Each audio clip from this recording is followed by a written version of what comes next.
ناظرین، ہمارے ملک میں جذبات کی زیادہ قدر کی جاتی ہے. ایموشنس اس کانٹیننٹ کا ایک بڑا اہم حصہ ہے اور اس کی ایک وجہ ہے.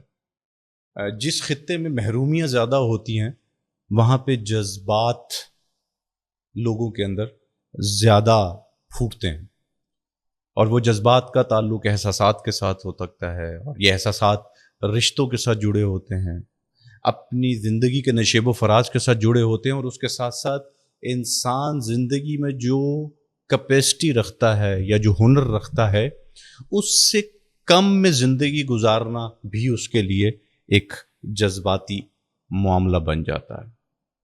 اب ہمارے خطے میں جذبات بکتے ہیں، کبھی ماں کی نظم کے نام پر، کبھی مذہبی جوش و ولولہ کے نام پر، کبھی کسی جنازے اور اس جنازے کے کردار کے ساتھ اپنی زندگی کے گزرے ہوئے کل کو لے کر کے، اور اسی کے ساتھ ساتھ ٹی وی ڈراماز، وہ کردار جن کو ہم دیکھتے ہیں حقیقت میں اس میں کہیں نہ کہیں ہم خود کو ڈھونڈ رہے ہوتے ہیں. ہمیں لگتا ہے کہ یہ کردار ہم سے تعلق رکھتا ہے. اسی کے ساتھ ساتھ دوسری جانب ہمارے ملک میں ایک غیر سنجیدہ لوگوں کی بھی ایک بہت بڑی تعداد ہے جو کہ شور کو، قہقہوں کو، اور ایک ایسے کنٹینٹ کو پسند کرتے ہیں جس میں تماشبینی ہوتی ہے.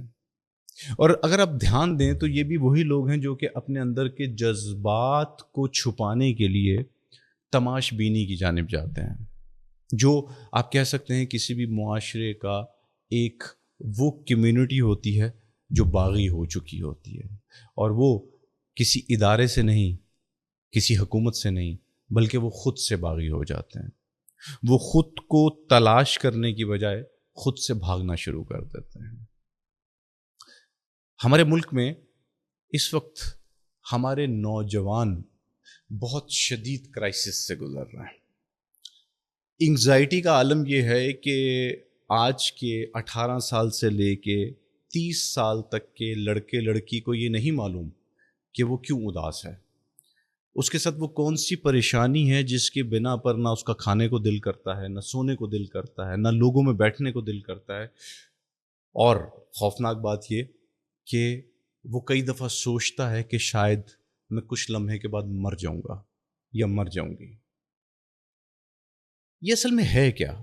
یہ انگزائٹی لیول شروع کہاں سے ہوتی ہے؟ ناظرین، یہ انگزائٹی لیول انسان کے گھر کے رویوں سے شروع ہوتی ہے، اور اس رویوں کے اندر ماں باپ سے زیادہ ارد گرد کے رشتوں کا رویہ شامل ہوتا ہے. مثلا ایک باپ ساری زندگی اپنے بیوی بچوں سے زیادہ اپنے بہن بھائیوں کے لیے اپنی زندگی کی انویسٹمنٹ کرتا ہے. وہ جو کماتا ہے اس کا ایک بہت بڑا حصہ اپنے بہن بھائیوں، اپنے ماں باپ اور ان لوگوں پر خرچ کرتا ہے. لیکن جیسے ہی اس کے بچوں کا وقت آتا ہے تو اس وقت اس کی عمر کے ساتھ ساتھ اس کے اپنے کیپیسٹی اس قدر کمزور ہو چکی ہوتی ہے کہ وہ اپنے خون کے لیے کچھ نہیں کر پاتا، جس کی وجہ سے اس کے گھر میں ایک ایسا پروسیجر شروع ہوتا ہے جس میں محرومی کا احساس جنم لیتا ہے، اور اس میں بچیاں بھی شامل ہوتی ہیں اور اس میں بچے بھی شامل ہوتے ہیں. انگزائٹی کا براہ راست تعلق ہمارے سٹمک کے ساتھ ہے.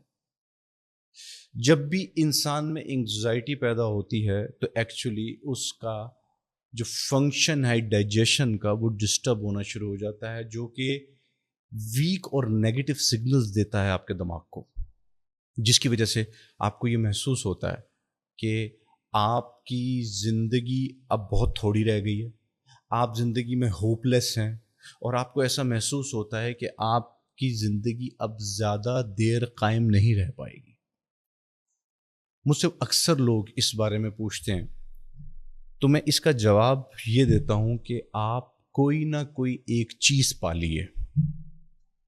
وہ گھر میں ایک پیٹ ہو سکتا ہے، وہ گھر میں ایک پودا ہو سکتا ہے جس کی آپ نگہداشت کیجیے، وہ گھر میں کسی نکڑ پر پھرنے والی چینٹیاں ہو سکتی ہیں جن کو آپ روز کھانا ڈالیں، وہ آپ کے گھر کہ کسی درخت پر بیٹھنے والی مینا فاختہ طوطا ہو سکتا ہے جس کے لیے آپ روز پانی کا انتظام کریں۔ انسان فطرت سے جیسے جیسے دور ہوتا چلا جاتا ہے، انسان اسی طریقے سے اپنے آپ سے دور ہوتا چلا جاتا ہے۔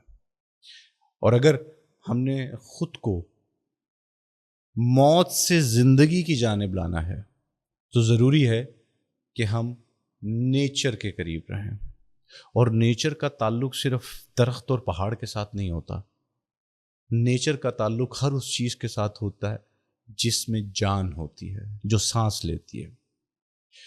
ہم جب کسی کو پالنا شروع کرتے ہیں تو پالنے والا ہماری نگہداشت کرنی شروع کر دیتا ہے۔